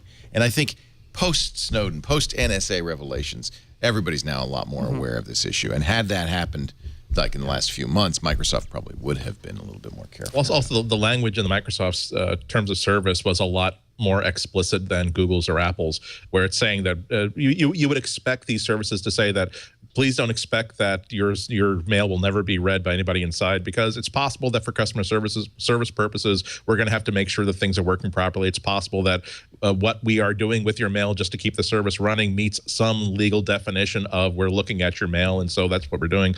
In Microsoft, I think there's actual explicit language saying we will look at your mail if it's in defense of Microsoft's interests. Right. And it's like, yeah, let's red flag that one and circle around when we talk about whether we're going to use the service or not. Yeah. But yeah, so there. I love that there's this. If there's not this term as in the social conversation that's become like a standard, Russian dash cam video. If it's not, this is your basic Russian dash cam video accident of you're getting confidential information from Microsoft via a Microsoft free mail account. Yeah, let's reshare that 40 times because that's going to be epic. When Tim Cook said we've got products coming out in some brand new categories, we thought he was talking about the iWatch. Maybe he was talking about a 12-inch Macintosh. I would like one, Leo. Category though? I'm not sure that's a new category. Oh, come on, give me a break. In the broadest, most possible definition. It's a very Samsung-y thing. They got the 11-inch, the 12-inch, and the 13-inch. Yeah. I somehow think that if they have a 12-inch MacBook, they won't maybe have the 11. Well, the or 11-inch, the I don't. 13. First of all, this is a rumor. I think the 13-inch would go because they've got the 13-inch MacBook Pro, and they're now thin and light enough, and the battery life is now similar enough that I think you have a lot of people confused about, do I want the Air or do I want the Retina? So if this is true, I would guess I would put my money on losing the MacBook Retina. This is a leak from a forum. Actually, it's a forum post on wiphone.com, a Chinese site, WEI. And although the author of the post has posted leaks and legitimate leaks and photos in the past, so has some credibility, the poster says there will be a new MacBook Pro line, as well as new 12-inch notebooks. The MacBook Air updates are coming soon, he writes. MacBook Pro updates won't occur until September. Like last year. New 12-inch notebook without fan assembly. Comes with a new trackpad, the design that doesn't include the mechanical button. Boo. How would, you tap instead of click. I don't mind that because I actually do turn on tapping. But you like the physical. You don't like that? That's one of the first things I do. I turn off tap to click because that just gets so many bad clicks. Yep. And also, what's wrong with having mechanical feedback? The report indicates that they've got something to actually replicate the sensation of a mechanical, some sort of tactile feedback that says you've just clicked something. I don't know. Like if a haptic thing. finger trampoline. An electrical surge. But the interesting thing is, 12 inches. Jason's got an 11.6-inch screen because Apple just rounds these things. So that is almost a 12-inch So who knows screen. what 12 will be, 12 point something. But they've been trying to do a Retina MacBook Air for a while now. That's what I care about is the Retina, not absolutely, the size. but they just can't cram enough battery in. And if you look at Retina's always a compromise. Like the iPad 3 had to get thicker and heavier. The Retina iPad Mini had to get slightly thicker and heavier. If they have to get slightly bigger to make a Retina iPad Air, and it goes from 11.6 to 12.x, I'm okay with that because it's hard to go back from Retina. You start getting sandpaper on your eyeballs. I mean, it's just. I don't have the same problem. No sandpaper? I hear lots of people say that. I respect that opinion, but I have a problem with the non-Retina phone screen. I have a problem with the non-Retina iPad, but I don't keep my face 8 inches away from my laptop screen. It's far enough away that I certainly notice the improvement in a Retina display, but I would not have bought a MacBook Pro specifically so I can get a Retina screen. It's not that big of a deal breaker for me. Well, I do go back and Renee is right. If they have to compromise anything that's good about the MacBook Air to get a Retina display in there, it's not worth it. It has to be the $999 machine that gets 41 hours of battery life and weighs about as little as a second thought. This is the lightest Air we've ever made. We think it's the lightest. The thing that scares me about that report is the fanless thing because, these processors can generate some heat. That sounds a little bit like a gimmick. Like it's like, well, fans make noise and we don't like noise, so we'll take the fan out. And as somebody who had that original MacBook Air that overheated and turned off a core so you couldn't use it, but it was running, but you couldn't use it. That scares me that you end up with other heat problems for something that I'm not sure why does it need to not have a fan? Exactly. It's a solution to a problem that no one's complaining about. Yeah, I mean, maybe they come up with a clever way to do it, and that'll be great. But I get worried that is a bunch of problems waiting to happen. It's 12 inches because there's going to be a slipstream in the middle of the computer, like Leo's Mac like Pro. my Mac Pro. It's like the McLaren. There's going to be like a little wing that pops up in the back to signal that's going faster than. Spoiler. So there were rumors for a long time about Apple working on an ARM-based MacBook Air, and Broadwell looks like it's going to be good enough that they won't have to make the sacrifices that ARM would mean. How much rewriting would they have to do, though? I mean, what is that? Probably already done. I mean, the same way they had Intel running for years. I bet they have it working. Yeah. But what about apps? They're going to have to all be rewritten. It'll be as painful as the Intel transition was, but I think that with Broadwell and with the ability to do what they're doing now, they sort of don't have to make that switch What's anymore. the Intel emulation like on a Broadwell chip? Well, Broadwell is Intel, so Broadwell is going to be their next generation, whatever after it. I'm sorry, what's Haswell. the X? I shouldn't say what's the Intel. What's the x86 emulation like? That's going to be a good question. Yeah, can you do it? But I think the power savings, because the computers have gotten fast enough, all of us can do anything we need to do on a modern computer. So Apple is changing tactics and doing battery life now and power efficiency, display. Yeah, so these are the things that are increasingly important. And Intel was in trouble, I think, there for a while with their CPUs. But now with Haswell and with Broadwell, I think they're going to get to a place where they'll do everything that an ARM-based Air could have done. The same leaker says iWatch not for a while, still just prototype. Maybe not even till 2015. Late 2014 at I would best. rather they take their time and do it. Like, I don't understand Apple's not doing new categories. Apple needs a watch. 60 days or they're dead. I do not want a bad iWatch. I would pay good money not to get an iWatch until it is ready. Yeah. I think if anything, all the movement on the Android side and the Pebble side this year gives, if anything, it buys Apple some more time, because there's interest in it. There are people who wear Pebbles all the time that like them, but there is not that sort of mass consumer support that would tell Apple, oh my God, we really have to ship this year or else we're going to start missing that boat. So I have no inside information on what their timeline is on a watch, or excuse me, a wearable device. But whereas maybe 4 months ago I would have said I'm pretty sure 2014. Now late 2014 at the earliest. I wouldn't even be surprised to see 2015. If you watch Jimmy Fallon and Billy Joel duet using Loopy on an iPad, perhaps you're curious about the technology used. I'll jump ahead a little bit here. It was pretty cool. They each had handheld microphones. They had an iPad between them, and they would sing the loops from AppleInsider.com. The story of how they did it. So they're recording the loops and then singing over on top of it. But it turns out they had an Apogee Quartet as well connected to the iPad Mini. That allowed them to have standalone microphones. I have to say, the Loopy app is now half price on the App Store. Smart marketing move. And I think a lot of people downloaded it immediately and found out you actually have to have talent to use it. Somebody went from deciding that perhaps next year I'll replace my 10-year-old car to let's buy that cabin cruiser boat next week. Yeah, that was a gift. While the iPad's only $400 or $500, the Apogee Quartet is $1,400. It is Billy Joel there. You're going to want him to sound good. Yeah, I think it's perfectly fair to get the. So I haven't used this. Anybody use this? It's a multi-channel audio interface for the iPad, which is a very interesting idea. 4 analog inputs. So it has mic preamps and phantom power. So that means you can use these mics, any mic you want. Good mics. Low latency monitoring. USB 2.0 audio. 24-bit 192 kilohertz A to D and D to A. Good quality. That makes an iPad pretty much like a recording studio. Yeah. Wow. Pretty impressive that the iPad is a device that can actually exploit audio of that high bit rate too. And keep up with it. If anybody's looking for a story, of course you can do that with an iPad if you have a $1,500 device. Yeah. But really the focus is, no, if you have a source of really great audio, the iPad is not going to dumb it down. It's going to actually treat it like really good audio. Yeah. Pretty cool. It's the same thing with the iOS devices becoming interfaces to so many other cool parts of technology. Yeah.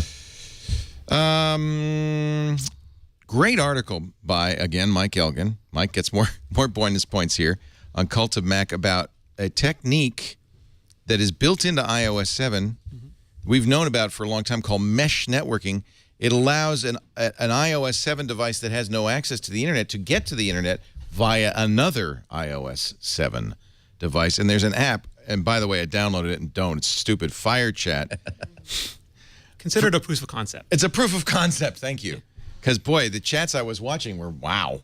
It can deliver an emoji con in a way that's never been done before. But if you remember those old cartoons of the guy jumping across the river one crocodile at a time, it's sort of what you're doing here. It's multi-peer. So here's a little bit of Wi-Fi, a little bit of Bluetooth, another little bit of Wi-Fi, and you're sort of trying to find your way to someone else. Yeah, and you see everybody else along the way, which is a little weird. But I could set it up. If I'll install it right now, we'll put it on here. It's an iPhone app, but I could put it on my iPad. Fire Chat. So tell me about the mesh networking. Mike says this is a feature that can be used in a lot of other ways that it could be very significant. AirDrop uses it, I guess. Yeah. So, it sort of brings a lot of things together. So you have these Bluetooth 4.0 low energy, which sort of already piggybacks on Wi-Fi. You have these devices which do peer-to-peer Wi-Fi networks, like ad hoc Wi-Fi networks.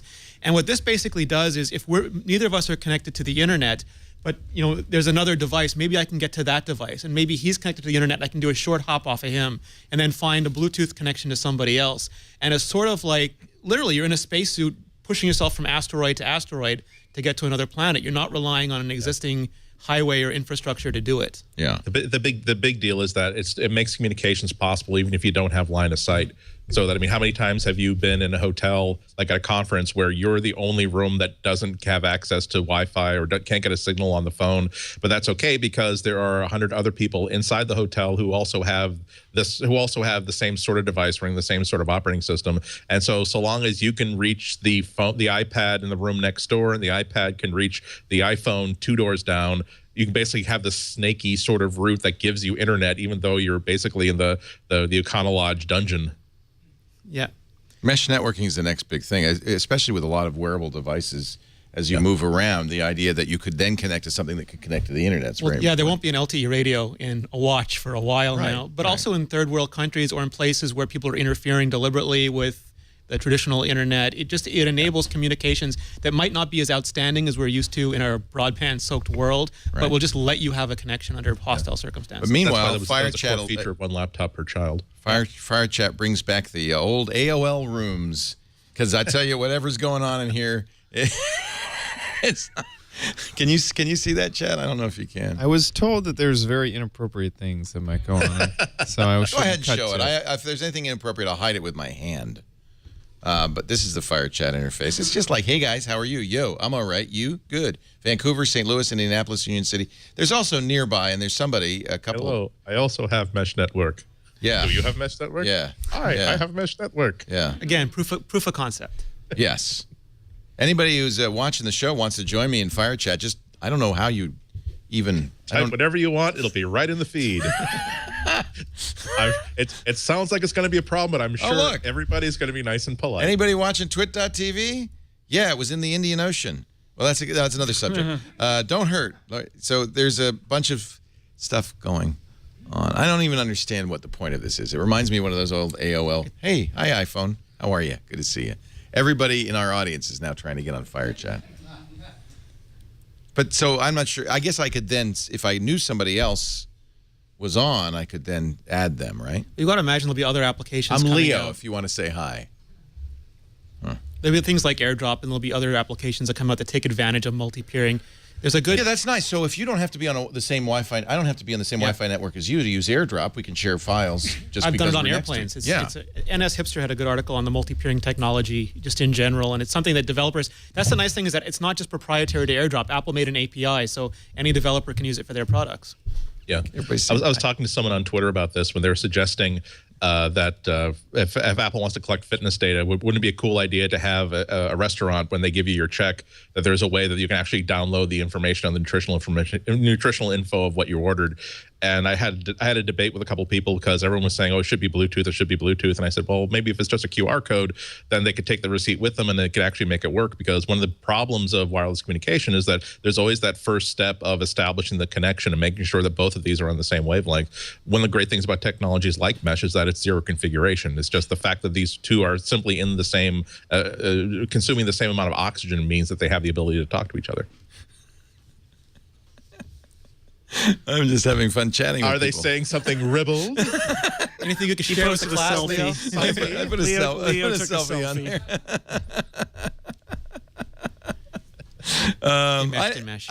It is dangerous to have this app open while Leo's trying to host a show. I'm worth $1.93 or $4 a minute, Leo. you promised you'd show us the goods.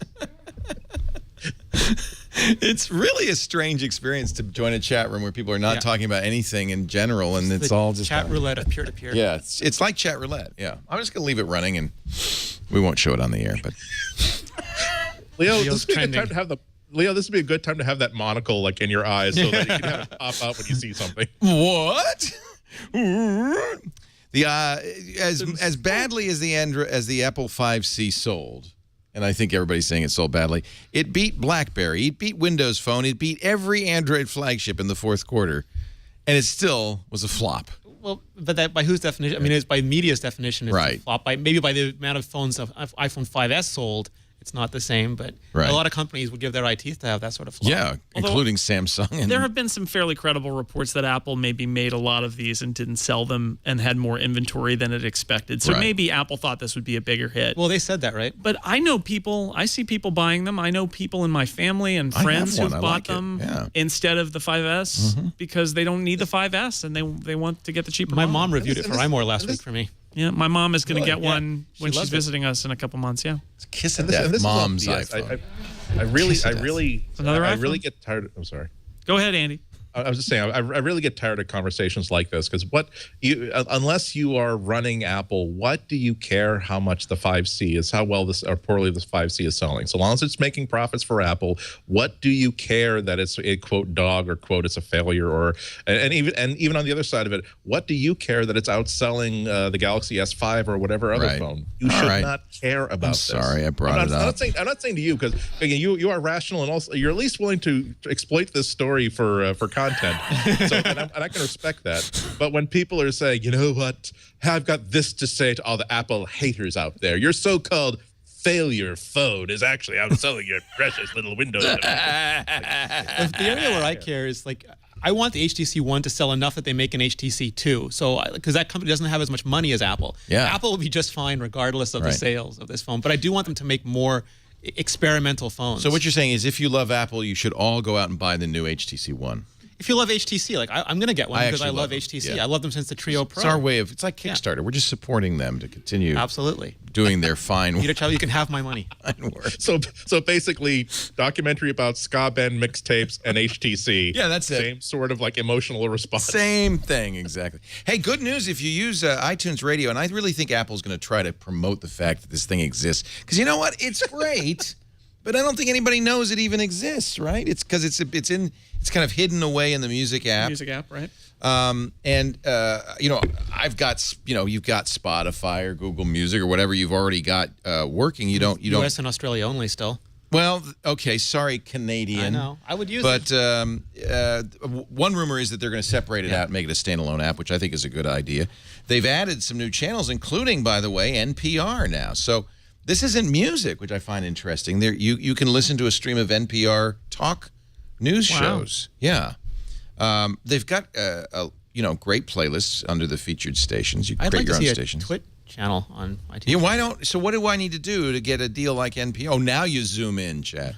What do I get? What do I got to do that? That'll be interesting to see if they do that, and then if they keep their like partners partner are. deals like Siri and Apple TV are, or if they open it up a little bit. Yeah, let me turn it up and see what they're talking about now on NPR. It's Kraftwerk. Of course. Of course it is. The system is down. The system is down. The system. Welcome to the end of it's a our music broadcast show. day. Yeah, because the last thing I heard was talk, so I don't know what. This is part of the problem. You can't tell what you're listening to. Station break. Yeah, it's a station break or something. But anyway, that would actually be great if they started using, you know, some of these features for podcasts and things like that. Wonderful. Shuffle through those. Yeah, Apple. I take back everything I said. Put me on your radio. Put me on your radio. All right, we're going to take a break. When we come back, you picks, ladies and gentlemen, get it together. Oh, yeah. Give me something. Something you can use in Canada. Yes. Okay. And Petaluma. And Petaluma. But first, a word from Audible.com. Audible is our wonderful, wonderful source of audiobooks, more than 150,000 strong, of all kinds, read by some of the best readers. These books take life in your mind, and whether you're in the car or at the gym, whether you're walking the dog or doing the dishes, Audible is just a fabulous way to read. And it's pretty much the only way I do books these days. I know Andy and Jason are big Audible fans, so I won't steal their thunder. What are you listening to, Jason, these days? I just finished a book that's excellent. It's actually nominated for the Nebula Award, which is from the Sci-Fi Writers Association. It's from a local author. She's in Berkeley, named Helene Wecker, I believe it's pronounced. The Golem and the Genie. And it's really good. It's set in like late 19th century New York City, and it's about immigrants.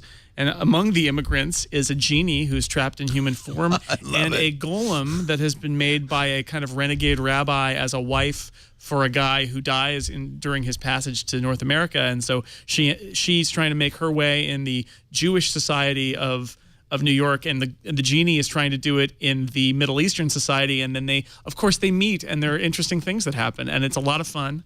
Sounds like an Isaac really Bashevis singer story that went horribly, horribly wrong. It's funny. It's got a little feel like maybe even like Cavalier and Clay or something like that. Oh, I love that. That was a great book. And it's really good.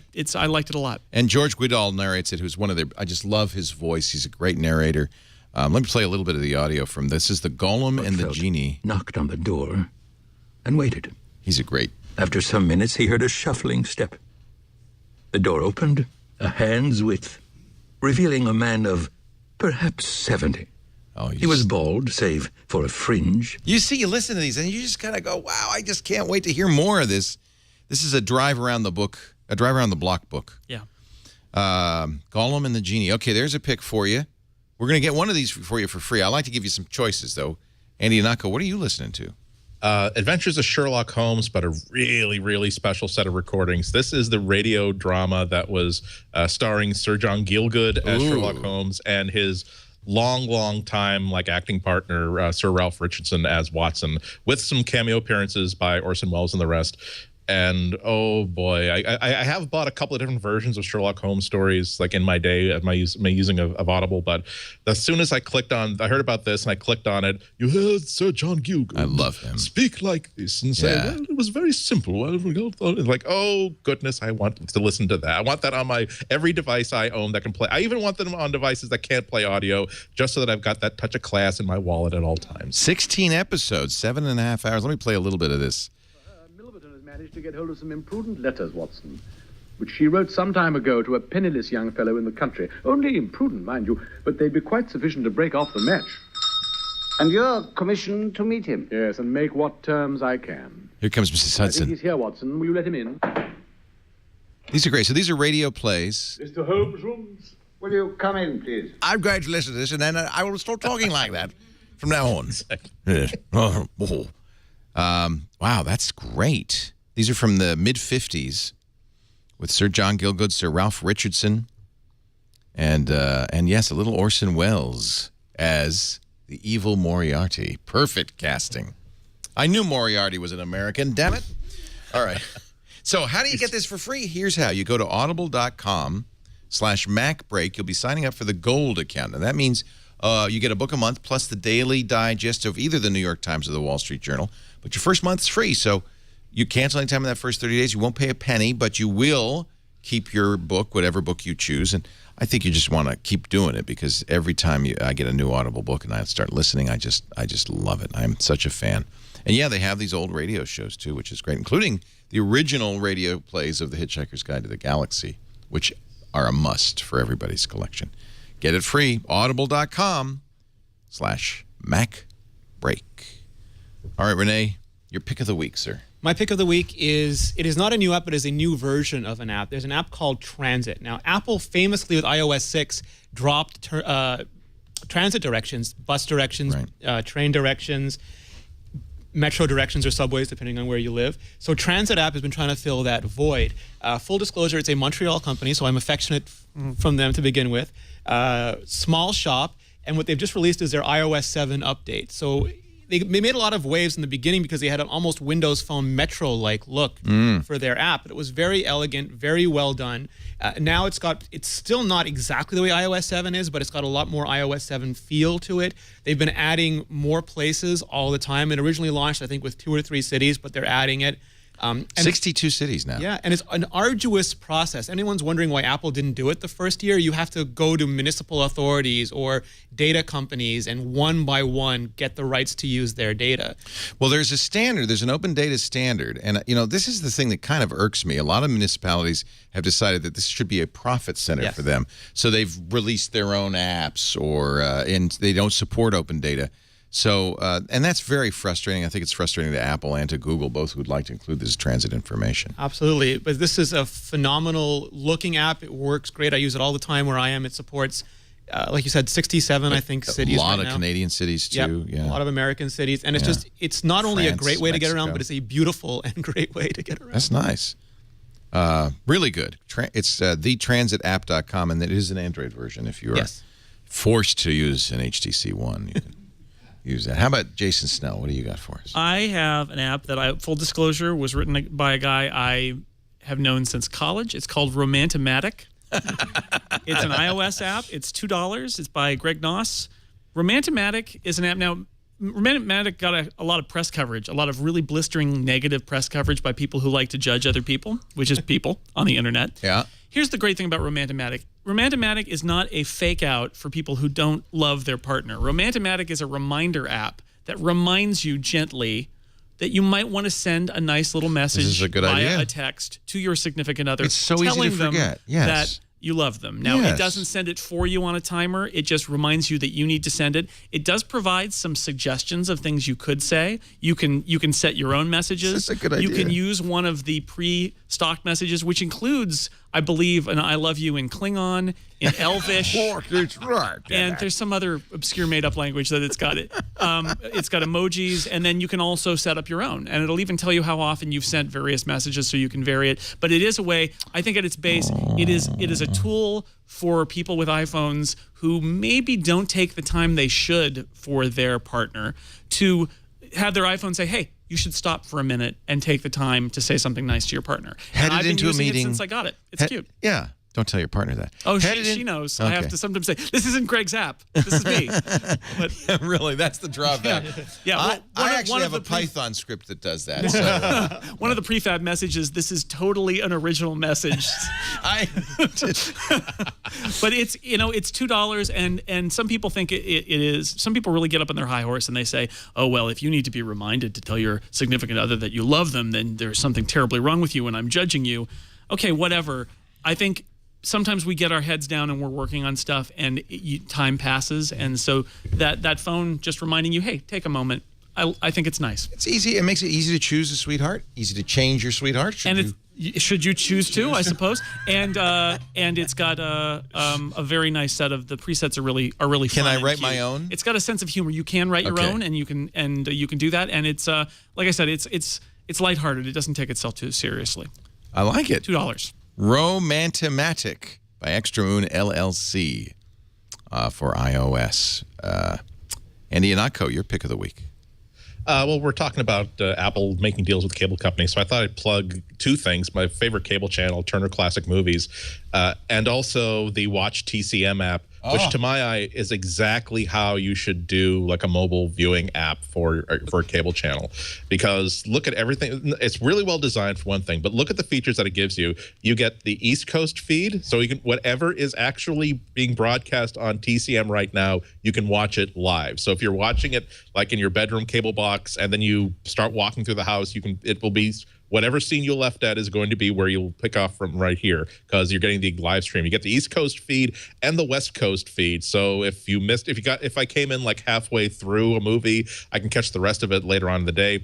But also, not all, but most or many of the movies that they're currently playing are also available on demand. I was disappointed that I could not see Zardoz on demand, but Sean Connery is Zardoz. Oh my God, that was. He's not. He's not Zardoz. Oh, okay. And I don't want to spoil Zardoz for you, but he's not Zardoz. Damn it.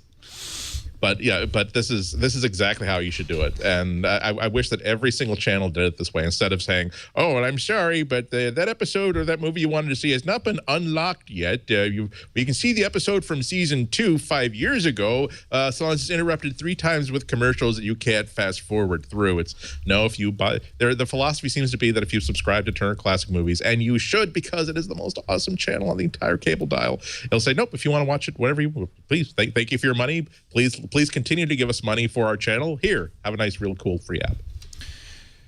Thank you. Kevin Marks gave us an earworm on This Week in Google last week that I want to spread now to every other person who hasn't seen that show. It is called 2048. Have you played it? You showed us 3s. I've seen it, yeah. This is like 2s with, like 3s with 2s. I had to delete 3s. It was ruining my life. I couldn't sleep. I couldn't do anything. This is web-based. You're trying to make, same thing. You're matching up numbers. It's subtly different, and I'm not sure how it is. There are a lot of implementations. This was the definitive. If you just Google 2048, you'll find the web implementation. And what you need to do is play the Doctor Who edition. There are infinite. You have a Doctor Who 2s? Yes. You start with the first Doctor, makes the second, and you can go all the way up. It's what's the URL for that? It's in the chat. I just put it in the chat room. Okay, that's awesome. Is there a 42s for the Hitchhiker fans? It's usversusthem.com 2488 using Doctor Who. So those two match. Can you show first- that, chat, just so people get what we're talking about? Those match. Obviously, those don't, but there's one that one makes the matches. second doctor, makes the third Ooh, doctor. I don't know how. Oh, okay, here we go. Yeah, baby. Yeah, baby. Come on, baby. Uh-oh. Got the guy with the scarf now. Uh-oh. Got the guy with the scarf, but how am I going to get... Oh, there we go. I got Mo. Now how do I get Shemp? Okay. Yep. That's good. This is fun. You're destroying whole years of continuity. Oh, there you go. You got Peter Davison now. Look at you. Look at you. Oh, isn't that cute? Oh, look at that. Oh, this is fun. And I don't even watch Doctor Who. The point of these games is you don't really need to know what you're doing. You just keep pressing buttons till something happens.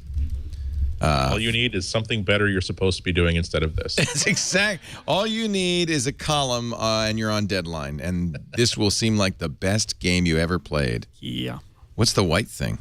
Oh, there we See, go. that loads, it's like drama. It's Suddenly like, in boom. color. Ooh. Okay, well. You're watching Leo Plays Games on the internet. I see. My only disapproval is that there's only one game I'm interested in called 2048, and it's Robotron 2048. That's a different one. Yeah. Another good one, though. For our elders. All right. Ladies and gentlemen, this concludes this portion of Leo Plays Games on the internet. Coming up, Leo buys a TiVo on the internet. A very special edition.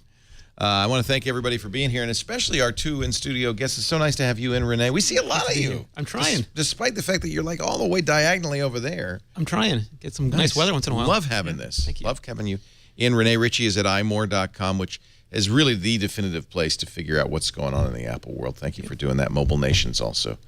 Crackberry, et cetera, et cetera, et cetera. Can I get a quick plug-in for a show? Yeah. We've been recording Debug lately. We've done an interesting arc. We had the guy on who did the NT port to DEC, and then we had .NET, and then we had Miguel de Icaza for Mono. Oh, I love. From that, we went to Syracuse arguing about Mono versus Objective-C. Wow. And then we've just recorded, which won't be out for a couple of weeks, but Ken Ferry, who did auto layout and passbook at Apple and now has his own app coming out.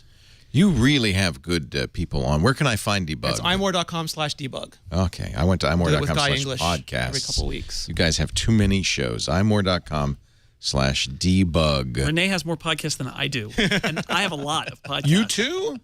This podcasting thing might take off. It might. I have to listen to yours and Leo's and mine. What do you do? What do you do, Jason Snell? I know you have the Incomparable, which is fabulous. That's right. So there's the Incomparable. You can go to theincomparable.com. We have a new spinoff called Total Party Kill, where we play Dungeons and Dragons on the internet for your amusement. Fascinating. Incompetently, I might add. Even better. And that seems to be a thing. And then we are doing Clockwise on Tech Hive, which is me and Dan Morin and a couple of guests every week. Wow, you're busy boy. Yeah.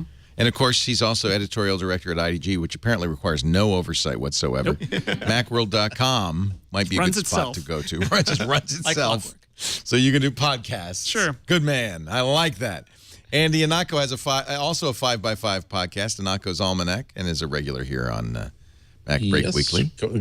Episode 100 coming up in a couple of weeks, so we're preparing for that. Awesome. If you want to check out my blog, has been rather fallow for a few months as I've been trying to figure out how to create WordPress themes that don't stink. I decided to throw some money at the problem, so now there's a new theme, and now I'm actually blogging a little more often there too. That's inotco.com. Inotco.com, the rite of passage is that you have to know how to spell my last name correctly. I have no idea how to spell it. I have no idea. That's your and those of you who hated me last year for switching to Android and for the three-parter that I wrote for Tech Hive about the reasons why, there's going to be a follow-up coming in Greenblog very, very soon. That will help you renew your hate for me. So what I'm saying is, bring it on. Whatever it is that you've been kicking, it's now shriveled like fig. So you can't hurt me there anymore. So now I have the strength again to tell you how it's going a year on, and hopefully be doing some more stuff for that later on. I'm coming out. I've been on like a semi-sabbatical for a few months that has now ended. So it's like. Now I've got, how many of these 18 things I want to do this week am I going to get to? So, actually, what's nice is I think I'm going to start referring people to inotco.com, IHNATKO.com, because it's all there. You're writing your podcast, you're speaking. Yeah, and so I'm fixing it up as I go along. It was really embarrassing. It's just that I was not. I'm the guy who wrote his own blogging software in the mid '90s because none existed, and so I kept thinking that it's PHP. I can learn PHP and I can learn CSS. but there are people who are doing nothing but writing great blog software with that stuff. And like, I stink at this, and my heart is in the right place, and I'm learning the right stuff, but I'm just not as good at it. And you're telling me that for $40, I can just buy something that good? Okay, here's $40. I'm an old person. I don't have the time, interest, or energy anymore. I just want things done. I know. Thank you all for being here. We do MacBreak Weekly every Tuesday, 11 a.m. Pacific, 2 p.m. Eastern Time, 1800 UTC on twit.tv. Live is always good, but if you can't watch live, we've got on, just like TiVo, we've got on-demand audio and video available after the fact. Actually, you can watch us on TiVo, as a matter of fact. All you got to do is go to twit.tv/MBW or subscribe in your favorite podcatcher, including TiVo, if you want to do it that way. Thanks for joining us, everybody. Now back to work or Macworld Expo. Break time is over.